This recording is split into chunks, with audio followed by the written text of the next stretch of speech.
A warm welcome, ladies and gentlemen, to today's virtual workshop that AFRAA is staging in collaboration with Africa CDC. Thank you for taking the time off your busy schedules to join us. My name is Maureen Kahonge, Senior Manager, Business Development and Communications at AFRAA, and I will be your host for today. Today's workshop is being held under the theme, Building Momentum for Systematic Testing and Safe Reopening of Borders. The global health public crisis continues. Despite slight signs of improvement towards the end of 2020, the COVID-19 pandemic has intensified across the globe alongside the spread of new and more aggressive variants of the virus. The resurgence of cases and fatalities has prompted governments to reinforce strict lockdowns, border closures, as well as travel restrictions, resulting in even larger social and economic ramifications than initially predicted. Globally, the recovery of air transport has virtually stalled, severely hampered by the renewed outbreaks, consequential patchworks of travel restrictions, including quarantine requirements, and wavering travelers' confidence. On the upside, a foreseeable horizon to the end of the crisis has been shaped by favorable news on the substantial progress in the development of vaccines, the approval and the distribution. Aviation plays a crucial role in the safe, quick, and efficient transportation of vaccines worldwide. In awaiting the vaccination of a large majority of the global population, states may need to resort to other mechanisms to restore the flow of people and goods, as well as business activities, while remaining compliant with the public health risk management frameworks in place. In light of these developments, the ICAO Council Aviation Recovery Task Force, CAT, reconvened early 2021 to review and update its guidance for states to counter the headwinds and accelerate the momentum for aviation restart and recovery. Following the emergence of various of the virus variants, progress in vaccine rollouts and new tools for combating the virus, the work of the CAT has targeted specific issues related to testing and vaccination of passengers as part of states' multi-layer risk management strategy. CAT also took into account the position of the WHO that national authorities and conveyance operators should not introduce requirements of proof of COVID-19 vaccination for international travel as a condition for departure or entry. To complement the ICAO guidance for Africa, the work being done by various stakeholders and partners, specifically the Africa Against COVID-19 campaign, and the work by the Africa High-Level Task Force on the Recovery of the African Air Transport Industry, which was set up to serve as an advisory body for the campaign, is important to note. AFRAA is a member and is actively involved in the work of this task force, which comprises of various industry stakeholders and partners. Today, we will learn more about this and more during the discussions. We're happy to announce that we are joined by over 160 participants from Africa and beyond for this webinar. Please feel free to let us know where you're joining us from through the chat box. A warm welcome once again to today's deliberations. As we start off, a few housekeeping announcements.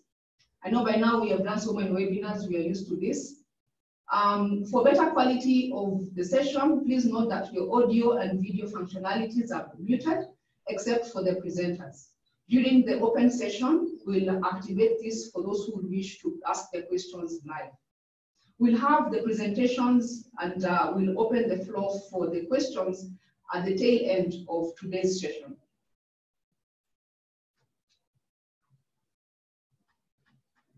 I now take you through the event agenda. Today's webinar will run for a total of 1 hour and 30 minutes. I've covered the welcome and introduction. We'll have remarks and the state of the industry by Mr. Abderrahman Berthe, AFRAA Secretary General, followed by remarks from Africa CDC, which will be made by Dr. Mohamed Abdulaziz, who is the head division of surveillance and disease intelligence. We'll have a 20 minutes presentation by AFRAA on measures for building confidence in flying, the ICAO CAT recommendations, which will be done by AFRAA Secretary General. By a presentation by Africa CDC on the Saving Lives and Economies campaign, which will be done by Ms. Marion Kangume, Public Health Fellow, Social Affairs. Following this presentation, we'll have a 30 minutes open session where we'll take questions from the floor. And we'll have a 10-minute wrap-up and closing towards the end. To start us off, I have the pleasure to invite AFRAA Secretary General, Mr. Abderrahmane Berté, to make his opening remarks. Mr. Berté, you have the floor. Thank you, Maureen. Good morning or good afternoon to everyone.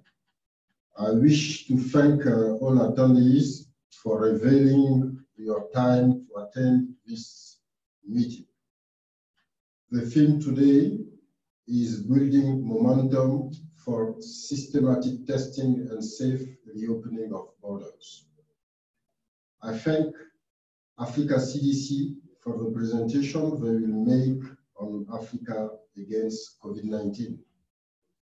This webinar is timely organized with the objective to update members on latest informations on ICAO CAT recommendations and vaccination protocols.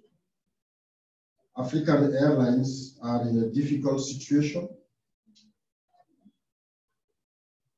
They lost more than $10.2 billion revenues in 2020. We call for a safe reopening of borders as soon as possible for a quick restart and recovery of air transport. We also call for an harmonization of health safety protocols across the country. All participants, fruitful discussion today. Thank you all. Thank you very much, Mr. Berté, for your remarks. We now have the pleasure to welcome Africa CDC, Dr. Mohamed Abdulaziz, Head Division of Surveillance and Disease Intelligence, to make some welcome remarks. Dr. Abdulaziz, you have the floor. Thank you so much for giving me the floor. Good morning and good afternoon to the distinguished participants of this very important webinar. Our sincere gratitude goes to AFRAA and to the Secretary General Abderrahmane Berté for inviting Africa CDC to this important webinar. When the director of Africa CDC joined Africa CDC in 2016, the first thing in my first discussion with him, he said, he mentioned a very important statement. He said, Mohamed, health security is not just health security, it's socio-economic security. I did not understand fully until 2020. And even before the COVID-19, he extended his arm to reach out to airlines, trying to set up a system that would have been very helpful for the continent when COVID-19 came. However, it was difficult then for people to understand the extent to which a pathogen from any part of the world could affect us and bring down everything that we've worked for in a very long time within a short period. And I think COVID-19 has indicated that. That is why Africa CDC lay a lot of importance on the partnership we're having with organizations like AFRAA, and we'll continue to ensure that this partnership endures even post-COVID, because we now live in a world that is global and people have to move around. for the sake of our economy, for the sake of our people, we need to ensure that we have open borders, and just like we are now doing with the continental free trade zone that cover the whole of Africa.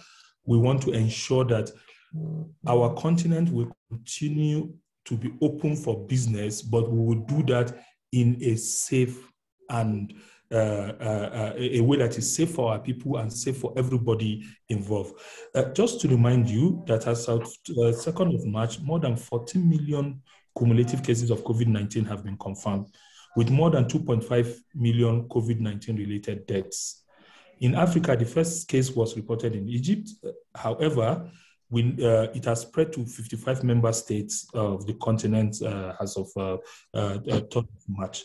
This led the African Union Commission through the Africa CDC to a livelihood campaign in August 2020 to explore means by which the continent responds to this unprecedented disaster in a holistic way, and working with partners like AFRAA, like ICAO, like WHO, in ever-expanding partnership that we ensure that we are able to contain this pandemic and at the same time continue to allow our people to trade freely without disruption. Later in our presentation, Marion will be giving a more detailed account of what we have been doing. We really cherish our partnership with AFRAA and the rest of our partners, and thank you very much for having us. Over to you, moderator. Thank you very much, Dr. Abdulaziz, for your remarks. We now proceed to the first presentation of today on the theme Africa against COVID-19, ICAO CAT recommendations. This will be done by AFRAA Secretary General. This presentation will cover ICAO CAT measures and recommendations, as well as the harmonization of protocols. Mr. Berthe, you have the floor. Thank you, Maureen. Following the outbreak of the coronavirus, the ICAO Council put in place an aviation recovery task force. And today my presentation will be about the ICAO CAT measures and the recommendations, because so far we have the 3 phases of the CAT, and also the second part of the presentation will be harmonization of protocols. Next slide, please.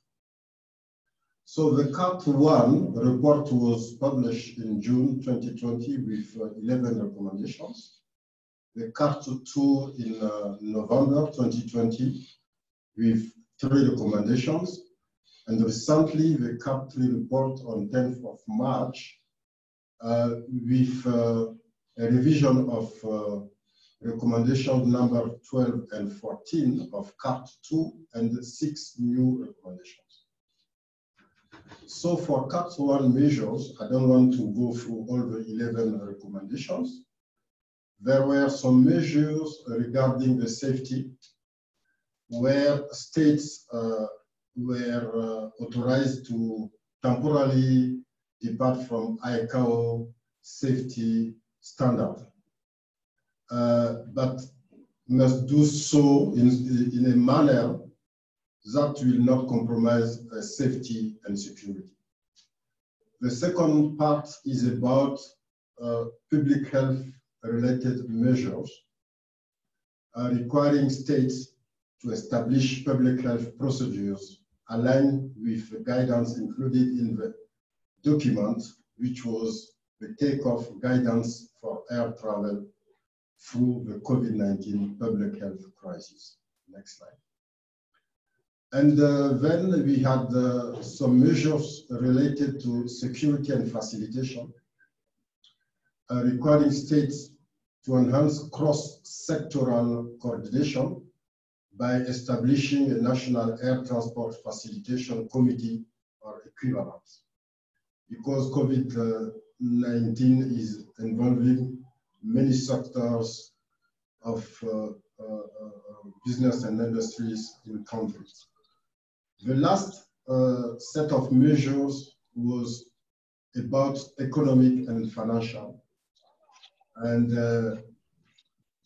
the advice was to have them inclusive, targeted, proportionate, transparent, temporary, and consistent with ICAO's policies. Next slide. Then came the CART 2 recommendations. The recommendation number 12 said states should put in place the necessary measure to mitigate risk associated with prolonged regulatory alleviation and should not extend alleviations beyond 31st March 2021, and unless circumstances dictate otherwise. The recommendation number 13 was stating that testing is not universally recommended by public health authorities as a routine screening method.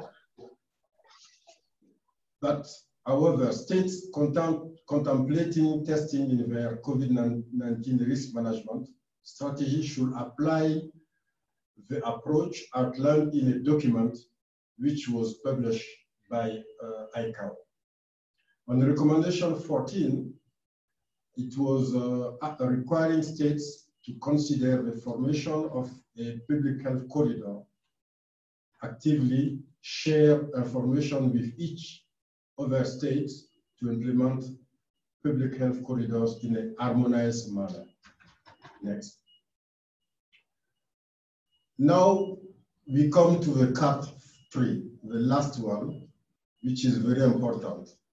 So CART 2 were setting a deadline of 31st March 2021 for safety regulatory alleviations. Now the CART 3 is stating states that are in need of alternative actions to enable service providers and personnel to maintain the validity of their certificates, licenses, and other approval during the COVID-19 pandemic should use the targeted exemption system from 1st April 2021. It means that there is an extension of the deadline of 31st March 2021.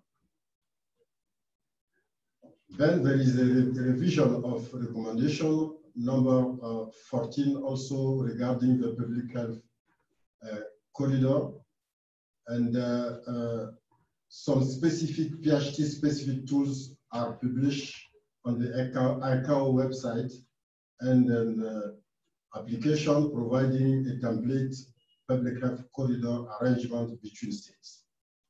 Next. So now the new recommendations from CART 3. The recommendation number 15, very important, is regarding the dangerous goods by air. There is an addendum numbers 1 and 2 to the technical instructions for the safe transport of dangerous goods by air without delay in order to facilitate the transport of COVID-19 vaccines. On recommendation 16, this is also very important because cargo operations are very important to carry vaccines. It's requiring states to consider temporary lifting of restrictions to air cargo operations, including but not limited to granting extra bilateral rights, in particular for all cargo services. Next slide.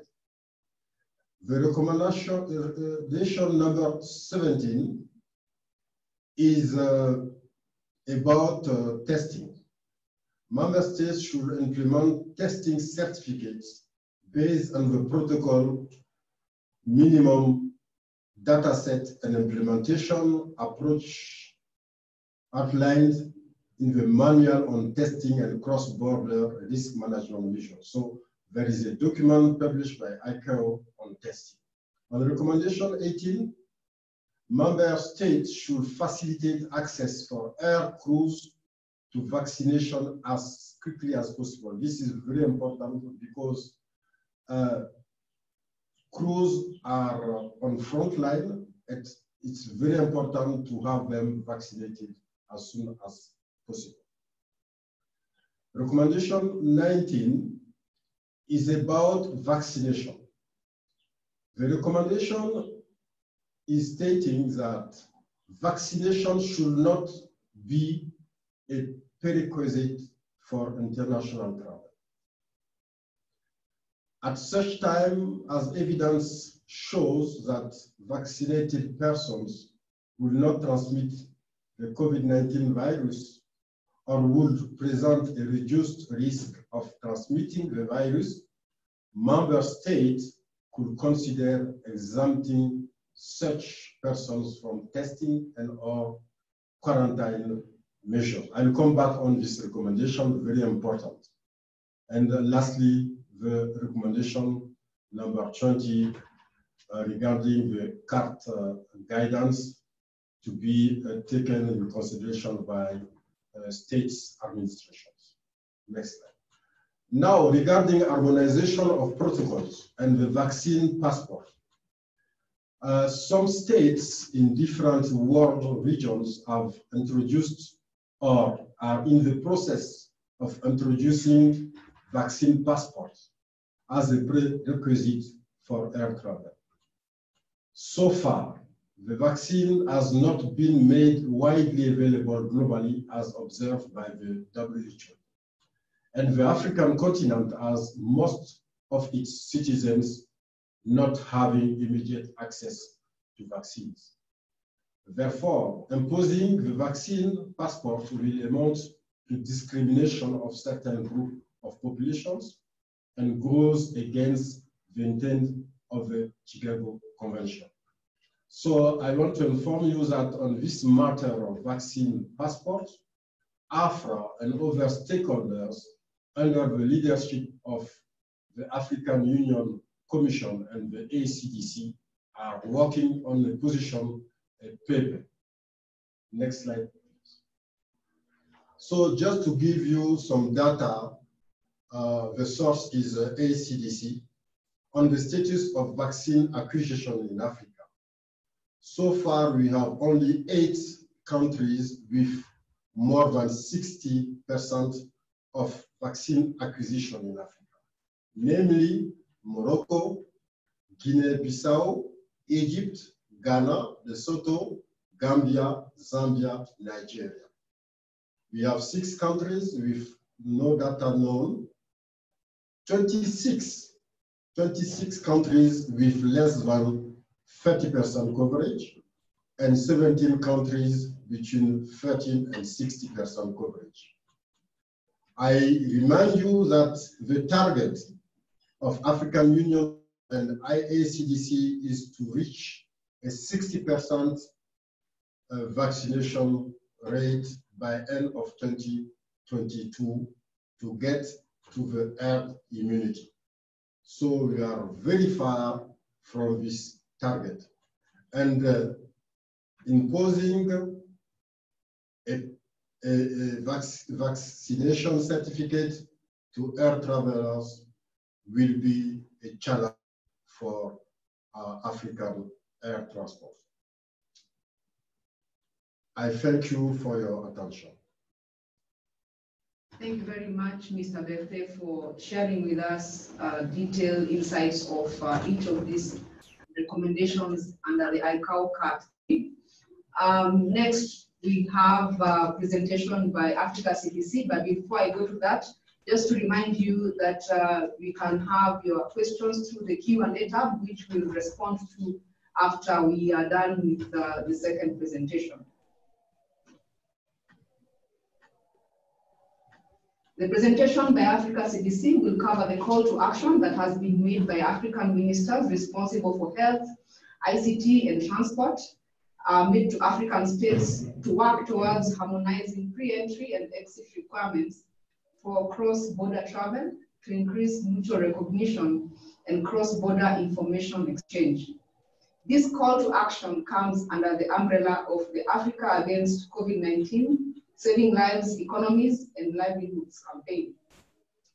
The call recognizes the need to define our new normal by striking a balance between saving lives, reopening of economies, and revitalizing livelihoods within the African continent. The presentation will be made by Ms. Marion Kangume, Public Health Fellow, Social Affairs at Africa CDC, who will tell us more about this call to action and the work of the multi-sectorial Africa High-Level Task Force, as well as the specific elements that are addressed by this call to action to safely reopen all borders. Marion, you have the floor. Thank you, Maureen.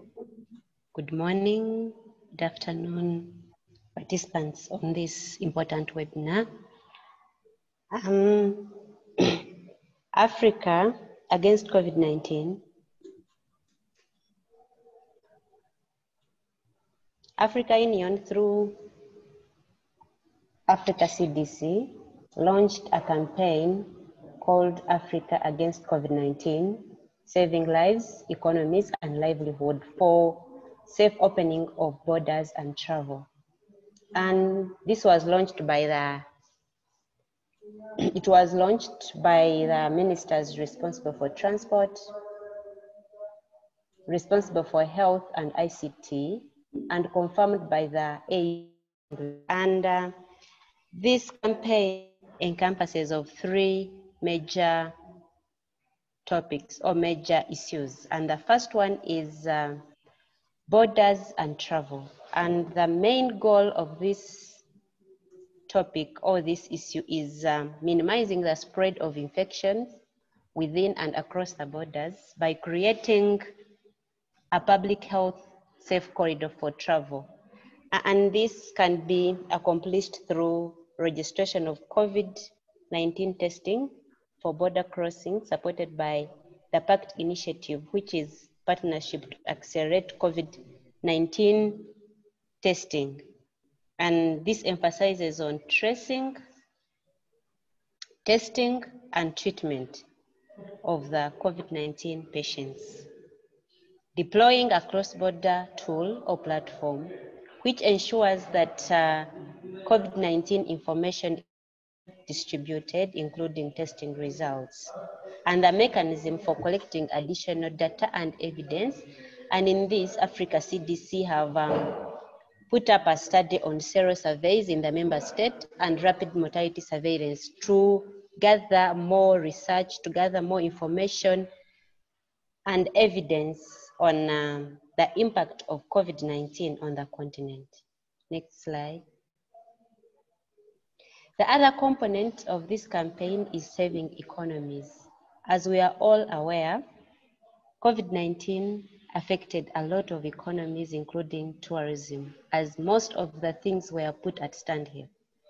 And the main goal is to minimize impacts of the pandemic on livelihoods and economies. And this can be achieved through employing digital frameworks for tracking and sharing of critical information to support creation of safe public health corridor, supporting mutual recognition of health information provided by state parties within an existing framework for protecting borders and framework, which includes test validity of COVID-19 for travel, strengthening risk communication to address misconceptions and infodemics embedded in. Next slide. The third component of this campaign was and is about education and to ensure safety and safe reopening of schools, including developing school opening safety plans and allocating resources for protection of students and staff on the continent. and establishment of engagement of multi-sectoral committee to continuously monitor safety of students and staff, assess risk and advise accordingly, mobilize resources for continuous improvement of the infrastructure. Next slide, please. A part of this campaign, Africa CDC, together with its main partners, Econet and Panabios, launched Africa CDC Travel Platform, which is a digital platform to simplify verification of public health documentation for travelers during exit and entry across borders. And the aim was to ensure a secure, standardized, proof, transparent digital platform for easy verification of travelers from across borders, and also to give confidence to the aviation and airline authorities, and to ensure that we don't import cases from one country to the other. Next, please. And this platform has mainly 3 components, that is travel requirements and exit requirements, where you go on the website and you're able to check the travel bans or travel requirements in the country you intend to go to and the country of your exit. And then you upload your digital test results, which are verified in the system, and you're able to have them. And then the health certificate report. This includes COVID-19 PCR test certificate, which confirms you're free from COVID-19. Next slide. And in October 2020, still the ministers responsible for transport, ICT and health convened a virtual meeting where they emphasized the role for harmonization of pre-entry, exit requirements as we safely open our borders. At that point, most of the countries were moving into opening of borders and allowing trade and travel. And the African Union Commission through Africa CDC and the partners who are in this slide, including IATA, AFRAA, WHO, AFRAA Champions, ICAO, and Airlines Council Association and AFCAC, they committed to making sure that these recommendations are drafted and published for safe reopening of borders. Next slide. And from this multi-sectoral task force, which was composed of all those trusted partners, 3 major recommendations in 3 areas were agreed and have been published, which include harmonization of pre-entry and exit requirements, maintaining safe public health corridor before, during and after travel, and compliance to multinational treaties and set of regulations. When we go to pre-entry and exit requirements, the task force is calling to action for the government to consider applying alternative measures to closure and mandatory quarantine. This can be done through instituting and strengthening the recommendations, which are non-pharmaceutical, that can be followed during, after, and before travel, which include social distancing. In doing so, the member states should consider applying it in a stepwise manner. The other recommendation on pre-entry and exit requirements is harmonization of alternative measures to allow mutual recognition and trust of information that is shared about travelers among the member states. And in this, one of the major recommendations is harmonization of the validity period for COVID-19 PCR test results. And we recommend that the countries should consider 5 days as reasonable and feasible validity period without, yes. And then the third, still about pre-entry, is consider alternative testing protocol, which utilizes rapid diagnostic tests as compared to PCR in instances where testing is not readily available or where the result delivery takes a long time turnover. And this was in consultation with the Africa Task Force by the African Task Force for Coronavirus Disease Response Laboratory Working Group, which recommends that the overall public health impact of the rapid diagnostic test in assisting to maintain the public safe for travel during and after travel. And another big recommendation on harmonization of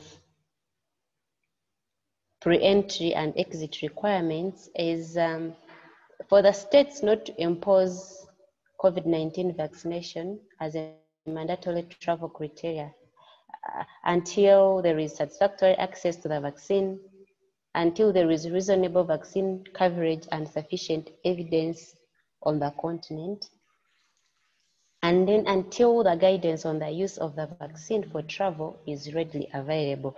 As most of us may be aware, especially for Africa, it will be so hard and difficult for us to have majority of our population vaccinated against COVID-19. And to impose a vaccine certificate for travel will be a discriminatory action. And we explore the governments and member states to maintain safe public health corridor before, during, and after travel of the travelers through hand washing, wearing masks, social distancing, and sanitizing. And we also reminding the member states to comply with the recommendations and regulations, especially compliance with Article 40 of the International Health Regulations, which emphasizes and recommends that member states or governments should not impose or charge travelers for interventions which are meant to protect public health. And again, this full document can be accessed on that website. Thank you so much for your attention. Over to you, Maureen. Thank you very much, Marion, for your presentation, giving us detailed information regarding the Africa Against COVID campaign, elaborating on the key recommendations. And now we'll also take this opportunity to thank Africa CDC for all the collaboration and kind support, and also the other stakeholders who we are working with, specifically those who we are collaborating with under the umbrella of the Africa High-Level Task Force on the safe reopening of borders. At this juncture, we now proceed to the open session where we'll take your questions and comments for the next 20 to 30 minutes. The first question, which we received before the webinar, from Samuel Njoroge, and it's addressed to AFRAA Secretary General. Where do we see African aviation growth amidst COVID-19 pandemic beyond 2024? Okay, thank you very much for this question. It's not easy to answer. it's difficult to read in the crystal ball today. And there are so many parameters which can impact the restart of air transport in Africa. So if we look at the plan for vaccination, we will reach the herd immunity by end of 2022. It means for me, we will not see a restart before end of 2022.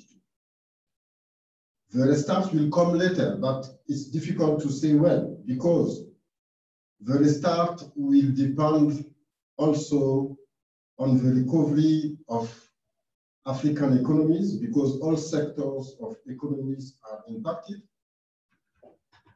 And also, it will depend on the health of our African airlines, because as you well know, African airlines are in a very difficult situation financially. We have been calling for actions since March 2020, and still there are not enough slots coming to airlines. We have seen some support to state-owned airlines, which are not enough, and the private sectors are left behind. When I talk about support, it's not only put cash on airlines. There are a set of measures which can mitigate the financial situation of members. So to conclude, I think the restart will come in 2023 or 2024. Thank you. Thank you, Mr. Berthe. I hope this addresses your question, Samuel. A quick reminder that we are taking the questions through the Q&A tab. Please feel free to send us your question, and we'll do our best within the available time to respond adequately. The next question we have from Air Mauritius, Yashna. We understand that a vaccine certificate is considered as discriminatory at this stage due to the reasons explained. Will the separate treatment for vaccinated travelers be considered? For example, the no requirement for PCR test and quarantine. Yes, I can answer this question. There is one of the recommendation of CAP 3 saying that the ICAO is not recommending vaccination as a requirement. On the same recommendation, it says that the traveler which have vaccination can have a specific treatment different to avoid quarantine and so on and so forth. So this can answer your question. If you take the CAP 3, there is a recommendation which is giving explanation of that. Thank you, SG. We have a hand raised from Samuel Nduku Kamiako.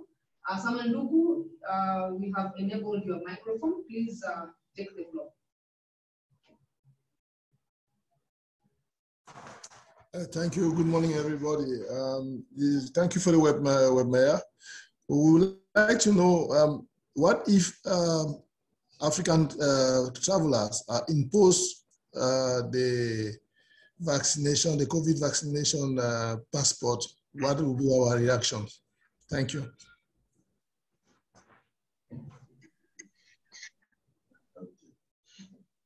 Okay, thank you for this question. We all know that the vaccination will come, maybe later. At one stage, we will have a requirement for COVID-19 vaccination. What we are saying is that right now, because there are so many people who have not access to vaccines, it's premature to put as a requirement a vaccination certificate for travelers. And as I said, we had a meeting, high-level meeting, last Friday with African Union and all aviation stakeholders on this matter of vaccine passport. AFRAA and the African Civil Aviation Commission, we drafted a common position paper.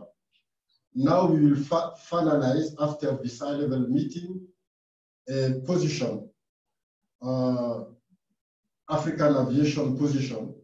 With that, African Union Commission will have to engage with the region, the states, where there is this requirement of vaccine passport, to ask them to remove these requirements, waiting the time where we will have vaccine access to African citizens. At the same time, we know that it will happen, so we need to prepare for that. The states need to accelerate the pace of vaccination. As you have seen on one of our slides, the pace is so far very slow. And this will be part also of the recommendation stakeholders will put on the table for the African Union Commission. Thank you, Mr. Berthe. We have from Tagangola a hand raised from Ademar Fahia. Ademar, you. No, sorry, everything is okay. I'm okay already. Yeah, okay. I was good. Thank you. Thank you. To Africa CDC, this one is coming from ICAO. What effort is Africa CDC making in terms of coronavirus expansion, since some countries have only one registered laboratory, while others have more than 80? Malion? Can you repeat the question, please? Thank you. Okay, the question is, what effort is Africa CDC making in terms of coronavirus expansion, since some countries have only one registered laboratory, while others have more than 80? Okay, thank you, Maureen. Africa CDC, in partnership with Panabios, Econet, and the member states, we are exploring through the member states the registered labs which are approved. So even if there are 20 and approved, they will be on the Panabios system. Or when you upload your test results from that lab, it means that lab is authentic. If the country has only one lab that is testing, then that one is okay. And we are also looking at adding information related with vaccine management for the member states who are enrolling on that thing.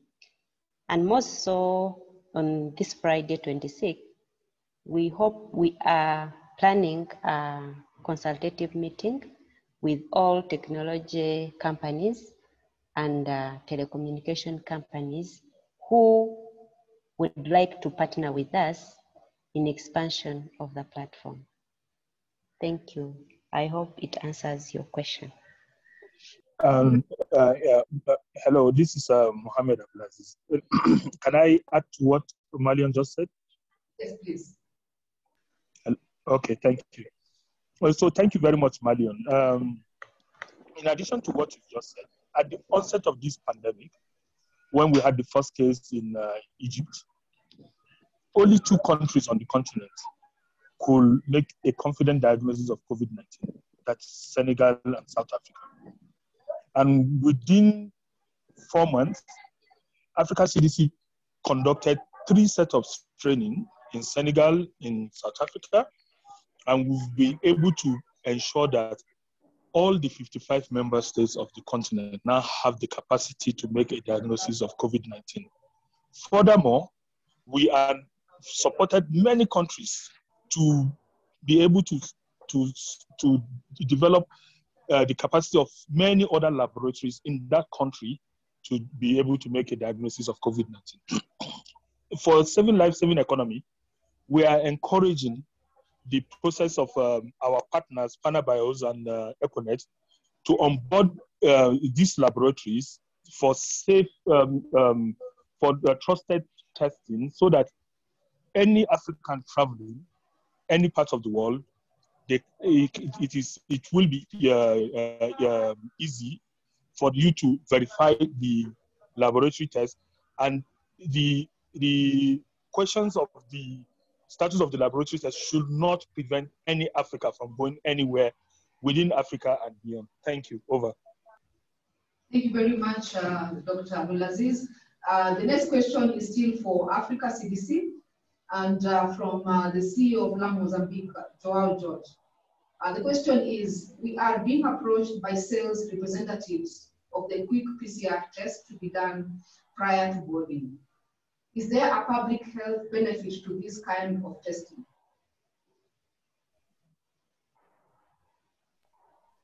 Oh, thank you very much. So far, our protocol says exactly the way Malian said it. We want pre-tests that will be valid 5 days before 5 days before the day of the travel. We know the airlines and some industries are doing some other form of testing, but we are looking at it, and as we have a position on that, we will communicate to all partners. Thank you, Anula. Thank you very much, Dr. Abdulaziz. The next question we have again to CDC. Thank you for sharing actions of Africa CDC. Please update us on the status of epidemic in Africa and what has been done and what has not been done when it should have been done. Thank you. Thank you so much. An excellent question. And it goes to show that in Africa, we should always be ready for epidemics. Pandemic is a form of epidemic that spread around the whole world. Right now, we are dealing with Ebola in 2 member states, in Guinea, in West Africa, and in DRC in Central Africa. We have other disease outbreaks in different parts of the continent that we are following and monitoring. The most important thing, and this is where partnership with everybody on this webinar is important, is that we must be prepared to deal with the consequences of these outbreaks, these pandemics, in such a way that the effect on our socio-economic life should be kept to the barest minimum. And the only way to do that is not just a public health problem. If it's a public health problem, we would not be in this forum where we have airline industries, we have other partners. It is all of us working together, doing our bits, agreeing, just like we're doing now, to some set of actions that we need to take prior to the pandemic.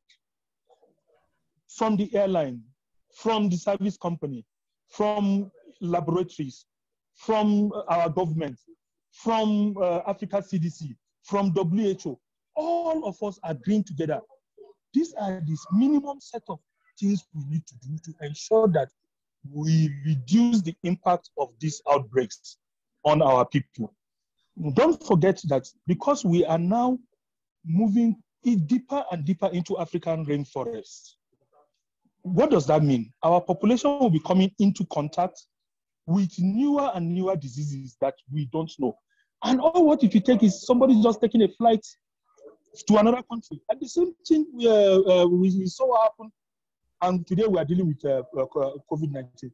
However, we have ways and means of managing that. And the ways and means involve that we all work together as partners to limit the effects of these outbreaks and pandemics on our economy, on our lives. And if we do that, I'm telling you, we will be able to continue to function while at the same time limiting the effect of these outbreaks, epidemics, and pandemics on our socio-economic security. Thank you, and over to you.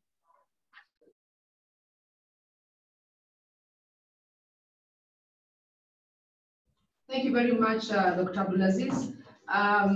We seem to have a lot of inquiries directed to Africa CDC. The next question, again, is still to you.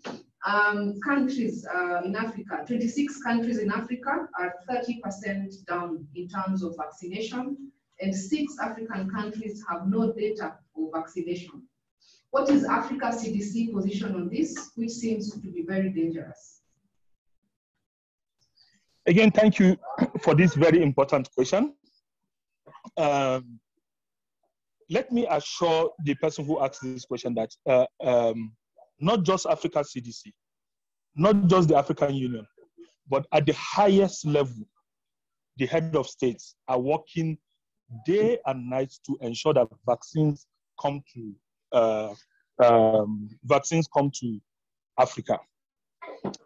I tell you, the meetings that we are having in Africa CDC is being attended by head of states, is being attended by the highest level people in the continent, including the chair of the African Union Commission.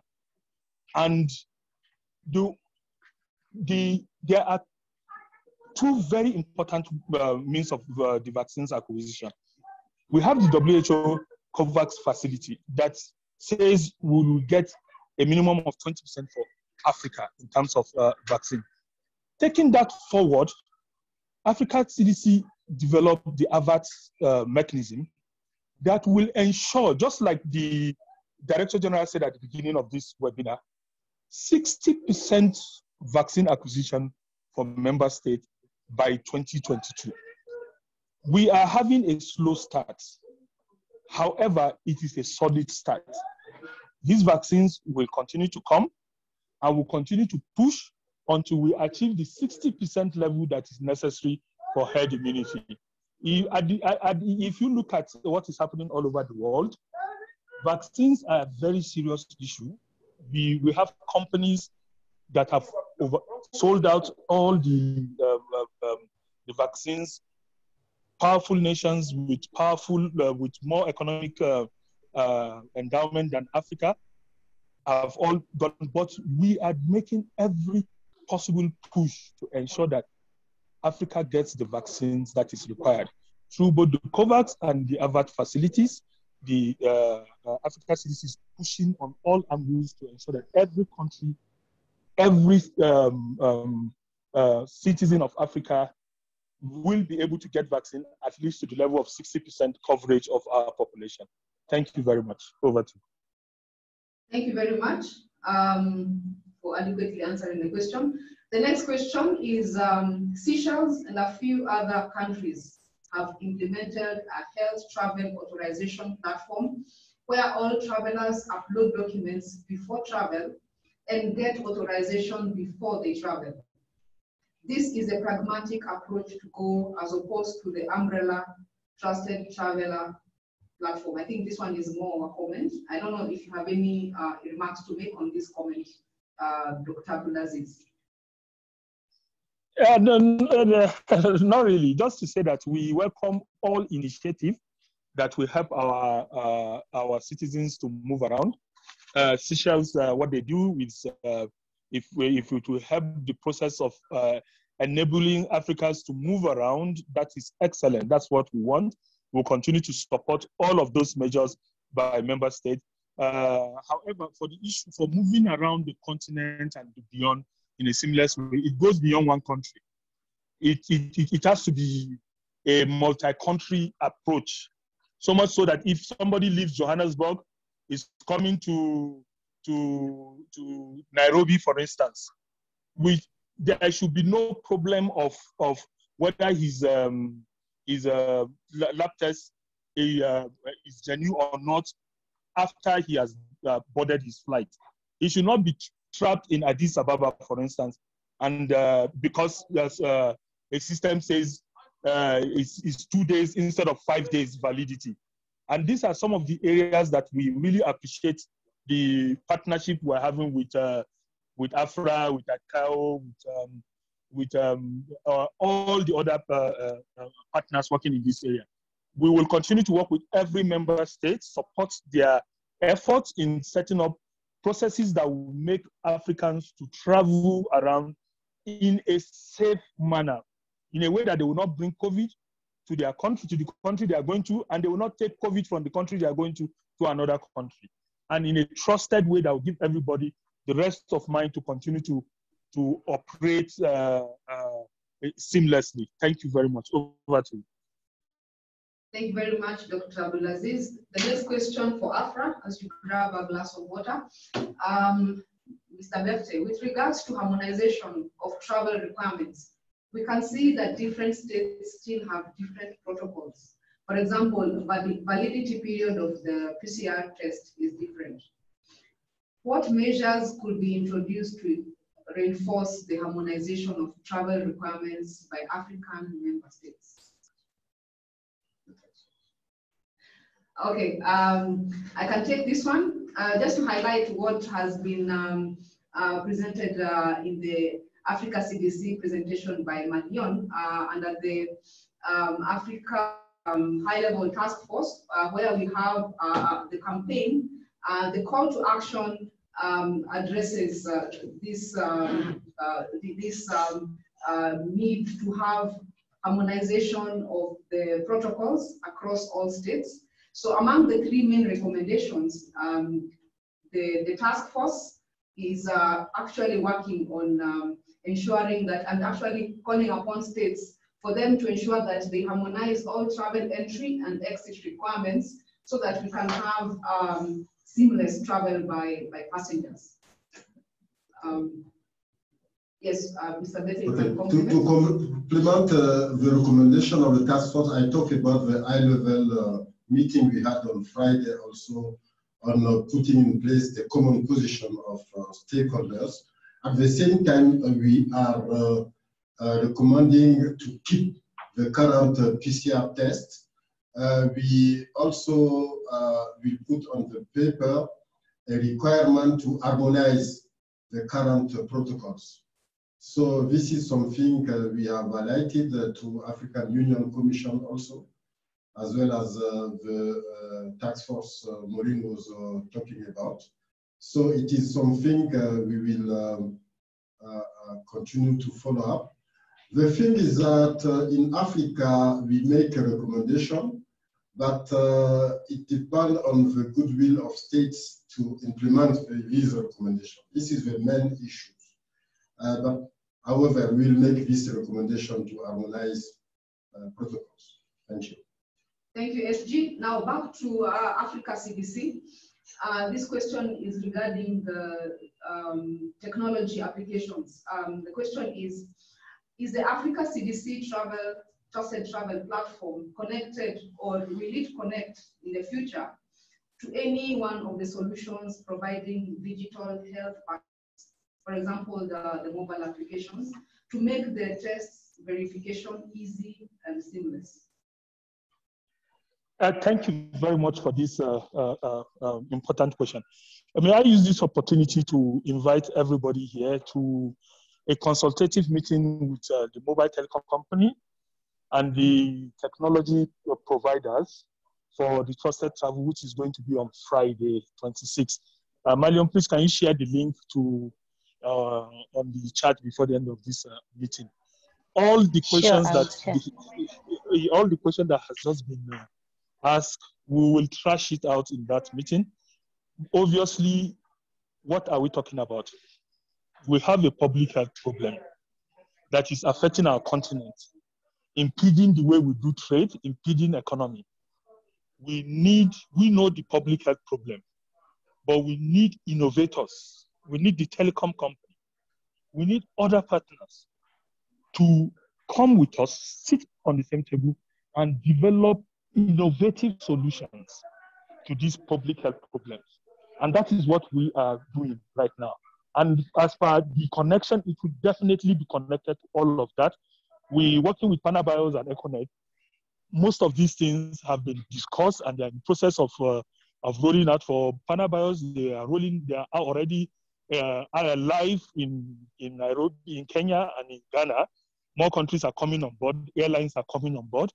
And these are some of the things that we believe will outlive COVID-19 and will make our continent more prepared for any other pandemic. Make no mistake about it, we will have, it may not be in our lifetime, but if you go into history, you will discover that pandemics have been happening in regular cycles. So it's not a matter of whether it will come, it is when or if it will come.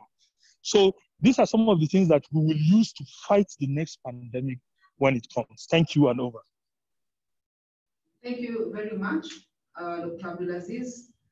The next question is more AFRAA and Africa CDC. Thanks for all the efforts being done. Is Africa working together in ensuring the safety of the vaccines being delivered to Africa continent? Do we in Africa have plans of coming with vaccine production within the continent?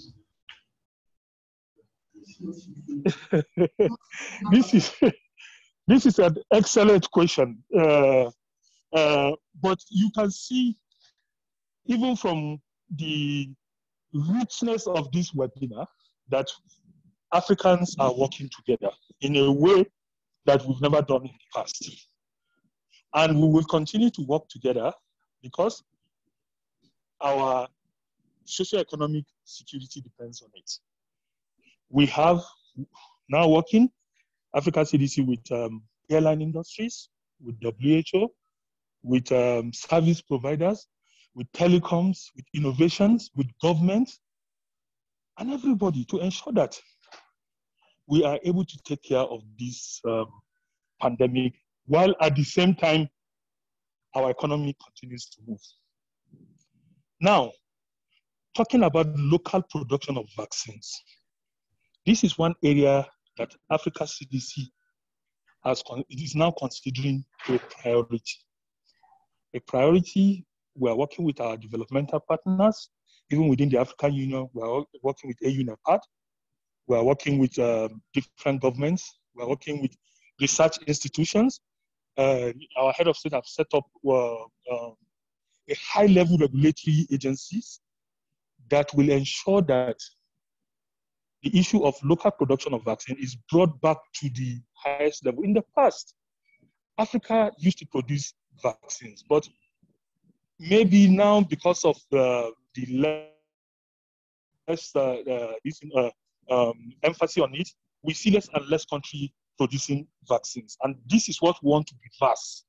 We want a situation in which Africa can be self-sufficient in the production of vaccines, not just vaccines, but effective and safe vaccines for our population. We've noticed and we've understood the various risks, the rumors, and this is following this vaccination, and we're tracking them. We are also trying as much as possible to educate our continents on the need to be vaccinated so that Africans can develop herd immunity. I want to make it clear to our audience, distinguished audience here, that the only way we can ensure that we control this pandemic, even before a new variant come up, is to ensure that we have vaccinated a large amount of people in our community that will prevent transmission. The more we have transmission, the more the chances that we'll have another variant, because the virus likes to jump from one human being to the other. And as it's jumping from one human being to the other, the chances is that it can change its composition.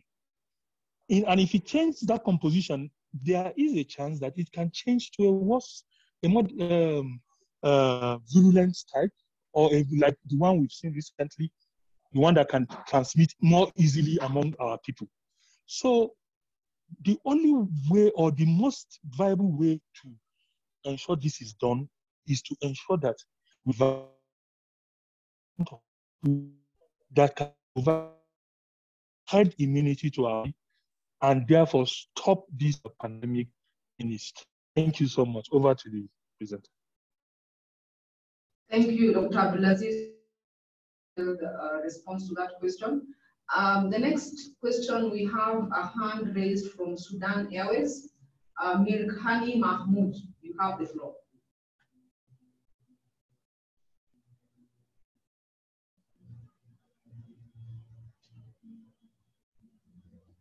Mirghani Mahmoud, you can unmute your microphone and take the floor.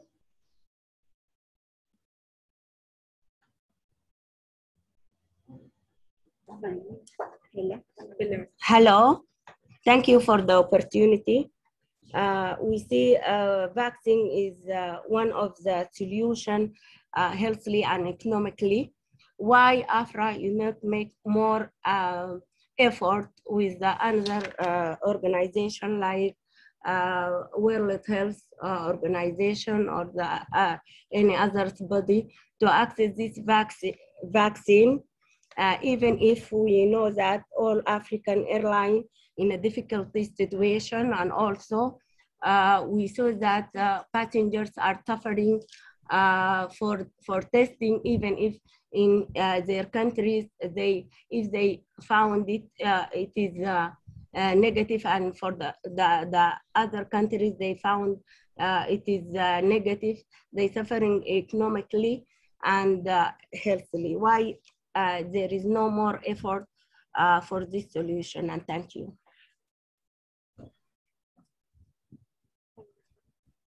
Sorry, could you please repeat the question? Okay. We see that a vaccine is one of the solutions, healthily and economically. Why AFRAA not make more effort with the other organization like World Health Organization or other body to access this vaccination for all African airline? And we know that they are in a difficult situation. Sorry, and also we know that also the passengers are suffering for this testing of the COVID-19. If he found it here in the test in his country is negative, and in another countries he found it is positive, it is suffering economically. Why will you not make more efforts for the African airlines and the passengers for access of this vaccination? And thank you. Okay, I'll try to answer this question. It's not very clear for me, but what I can say is it's the responsibility of states, in fact, to give access, to acquire access, and to give access of vaccine to all Africans. And what we are doing at AFRAA is advocacy and giving awareness to our airline members. That's this webinar is part of our actions and our effort also.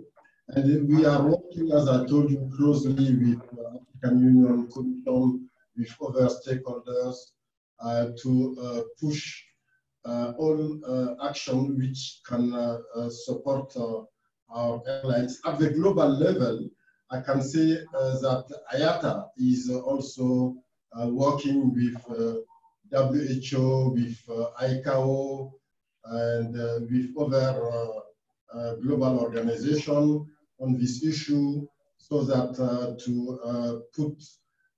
to defend the interest of our industry as well. And coming to the PCR test results, negative or positive, this is the responsibility also of states. I think that there are some standards put by the WHO, and the states have to follow these standards. maybe ACDC can give us more response regarding this test results. I will add something also, which is the PCR test cost. AFRAA has made a lot of call for African states to reduce the cost of PCR tests, because in other regions, globally, the test is free. And in Africa, in some countries, passengers are required to pay more than $150 per test. So this is really impeding the air transport today. So our actions is about advocacy, lobbying, and I can tell you since the start of this beginning, we are trying to push for support to our member airlines, and also AFRAA is member of this task force with ACDC and with other stakeholders, where we are discussing a lot of issues. So I will let maybe CDC Dr. Abdulaziz to complement if he wants. No, thank you. You really answered the question very, very well. Let me assure the speaker from Sudan that all efforts are being made to ensure that vaccines are available to the at-risk population. There is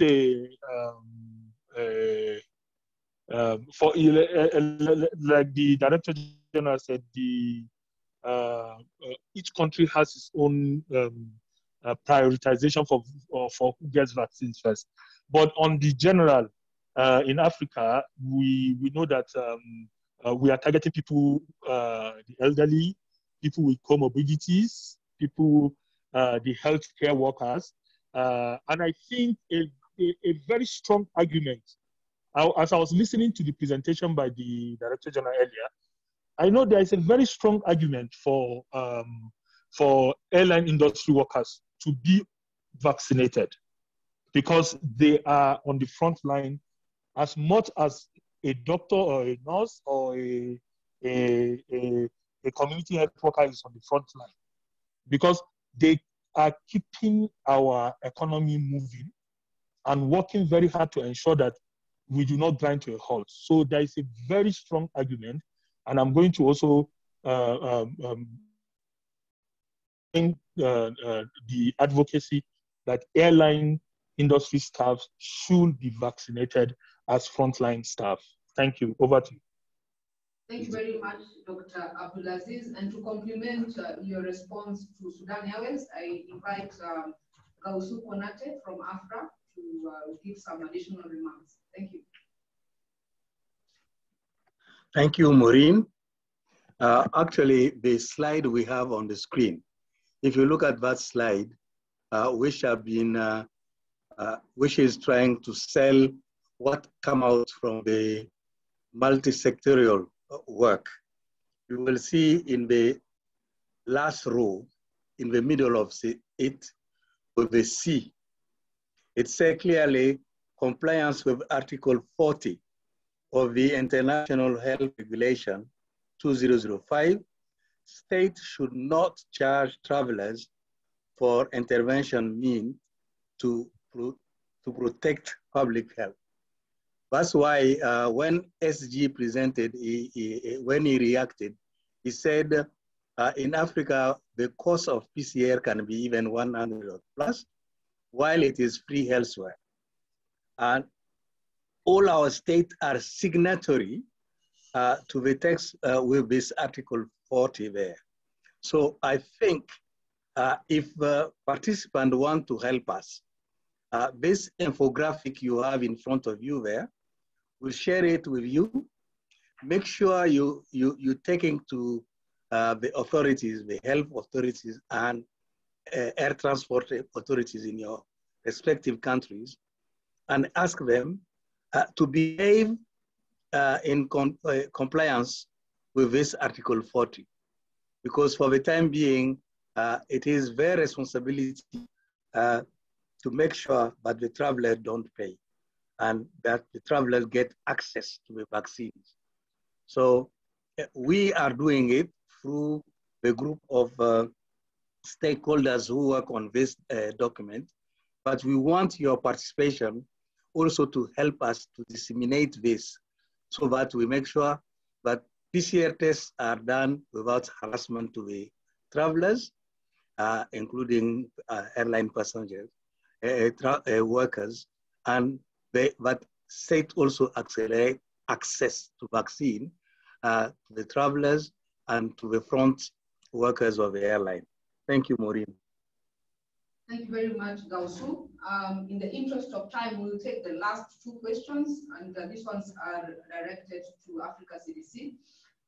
The first question is, does Africa CDC guide African countries on new COVID strains, their threat level, and countries that should belong to a red list, similar to what UK is doing? That's from Kenya Airways, Martin Gitonga. Thank you very much. I'm really impressed at the level of questions coming from this the participants of this webinar, and that's to show that I'm really happy. It shows interest in what is happening on the continent, and people are really thinking, not just us, but people are thinking of ways to ensure that we protect this continent against the effect of this pandemic. The short answer is yes, absolutely. Let me say that Africa CDC is supporting 6 centers of excellence on the continent, with pathogen genomics. That is, giving them the capacity and the capability to be able to do sequencing and increase the amount of sequencing they are doing, so that we can know whether we are already having variants, other types of variants, and be able to target intervention to those variants. We are supporting 6, like I say, Center of Excellence to do that. We will continue to provide that support until we have enough capacity on the continent to be able to use genomics and sequencing to determine the type of variants that are circulating in our continent. Let me also say that we are also, and again, this goes in partnership with airlines. We are supporting the transfer of specimens from countries that do not have these capacities to countries that have the capacity to do the testing and provide us with results. So you see, a lot has to do with partnership, and we will continue to do this in such a way that we'll be able to safeguard the public health of our continent. Thank you so much for this very important question. Over. Thank you very much, Dr. Abdulaziz. And now the final question of the day from Kenya Airways again, Melissa Makoha. The question is, what is the main reason the numbers of acquisition of the vaccines remain low, especially from countries with major airlines in Africa? I will not say the acquisition of the vaccines is low. If you look at our target, for the end of this year, we have a target of about 20%, and for next year to 60%. As you may have realized, countries scramble for vaccines, and of course, Africa may be disadvantaged in that scramble. However, through the COVAX and the AFRAA facility of WHO and Africa CDC, we believe that the continent will continue to have increasingly access to these vaccines. It may not be at the level we want it to be. However, let me assure everybody on this call that people are working day and night. I can say it confidently because I'm part of it. People are working day and night to ensure that vaccines flow to Africa increases to a level that is acceptable to everybody. We are using every means available to us to ensure these vaccines come to the continent. And be rest assured that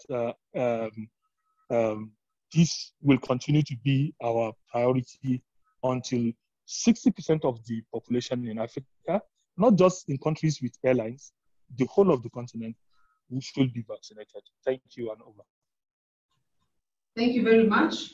And now we come to the final part of today's webinar.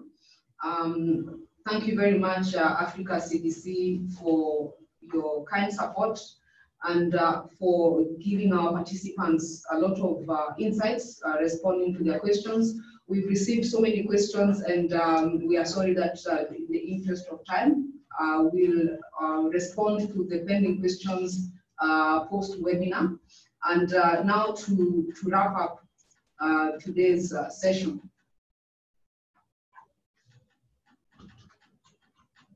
We have gotten an analysis from AFRAA presentation on the CAT takeoff guidance, where travel through the COVID-19 public health crisis. The CAT phase 3 outcomes provide the timely, targeted, and essential guidance that the civil aviation system requires at this point in time. As the situation unfolds, possibly in the very near future, cooperation and alignment will even be more important to support our member states in adapting the new and ongoing challenges. We also had a presentation from Africa CDC on the Africa Against COVID campaign on saving lives, economies, and livelihoods, and safe reopening of borders. From this presentation, we got insights on the call to action that has been made by the African ministers responsible for health, ICT, and transport to African states to work towards harmonizing the pre-entry and exit requirements for cross-border travel. We've also gotten to get insights of the 3 main recommendations that are coming under this call to action. Recommendation on travel entry and exit requirements, recommendation on maintaining safe public health corridor before, during, and after travel, as well as recommendation on compliance to multinational treaties and regulation. AFRAA and the other industry stakeholders continue to work together collaboratively to support our airlines and to support our states on safe reopening of borders as we prepare for the restart of the air transport industry. From the open session, we had very good questions from the floor, and we thank you, our participants, for making the discussion very lively. Those questions that we were unable to address, we'll be happy to address them after the webinar. And for any questions that you may have that you could not ask us during today's session, please feel free to contact AFRAA Secretariat, and we'll be happy to redirect you to the Africa CDC team to respond to your inquiries. I encourage you to keep the conversation going. Thank you once again to the team that has helped us put up this webinar together. We'll be doing more webinars in the coming months as we continue to sensitize our stakeholders and airlines on the measures and developments that are taking place so that we can be abreast with the information necessary for us to restart our operations. The presentation and slides will be shared with all participants, as well as the recording after this webinar. We thank you once again for your participation, and I wish to also take this opportunity to inform you that tomorrow AFRAA is organizing, in partnership with Africa Finance Corporation, AFC, which is a Pan-African multilateral development financial institution, and also the Africa Commission for Africa, UNECA, a webinar to discuss financing challenges of African airlines and explore areas of support, as well as look at possible investment opportunities. DC will put the link on the chat box just now for you to register, those who are yet to register, and we look forward to your participation. The webinar will take place same time as today's webinar, 1300 hours East Africa time, which is UTC +3. And at this juncture, the webinar comes to a close. Thank you for your participation, and we look forward to interacting in the future. Thank you very much. Bye-bye from AFRAA Secretariat. Thank you, bye.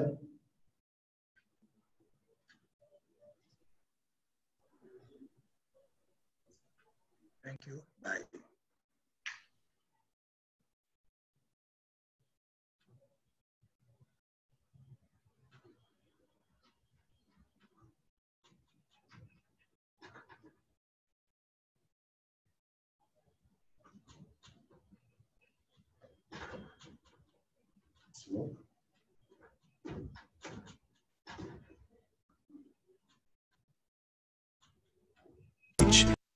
And solidarity are at the core of our African DNA.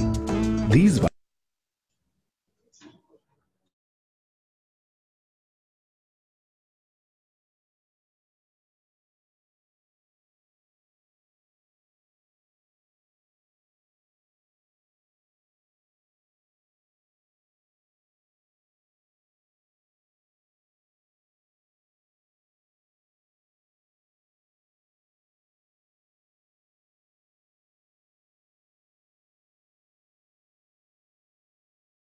values have seen our airlines weather some turbulent skies and emerge stronger, and we are determined to keep this spirit going forward.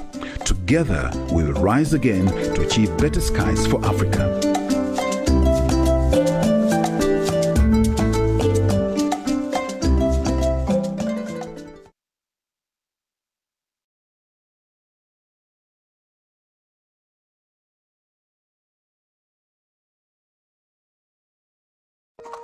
Dear travelers, to keep you safe, airlines have made some changes to flying.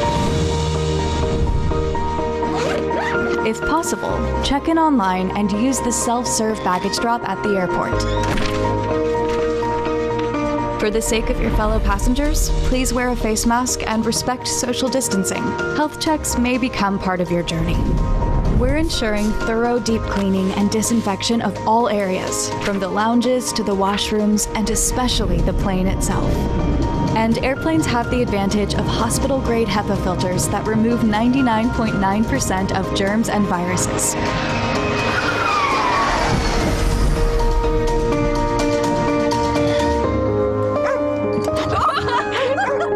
So while we know travel has changed, your journeys are still out there.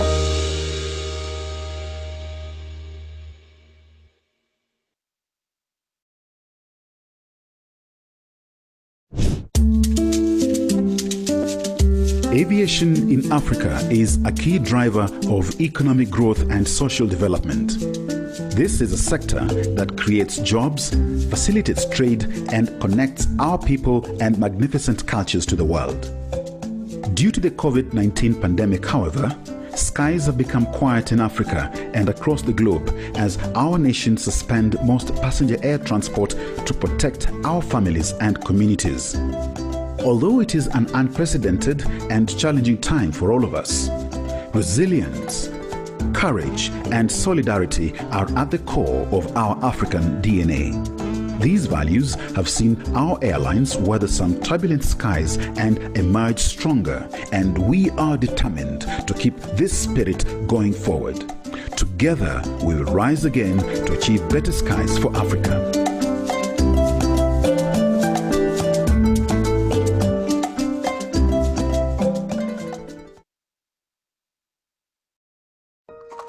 Dear travelers, to keep you safe, airlines have made some changes to flying.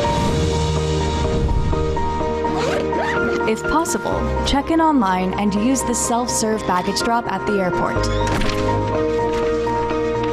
For the sake of your fellow passengers, please wear a face mask and respect social distancing. Health checks may become part of your journey. We're ensuring thorough deep cleaning and disinfection of all areas, from the lounges to the washrooms and especially the plane itself. And airplanes have the advantage of hospital-grade HEPA filters that remove 99.9% of germs and viruses.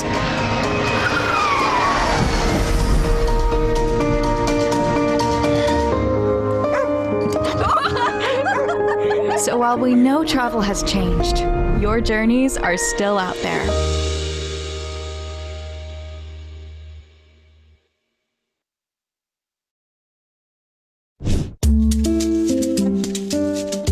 Aviation in Africa is a key driver of economic growth and social development.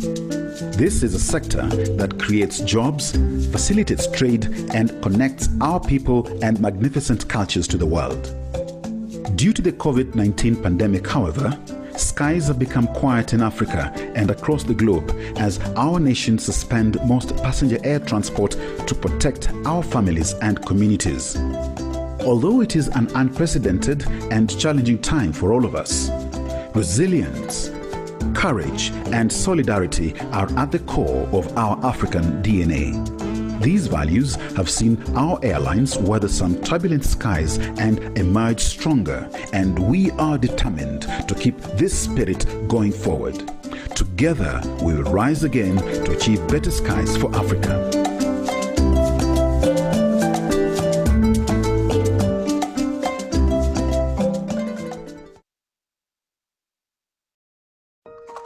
Dear travelers, to keep you safe, airlines have made some changes to flying.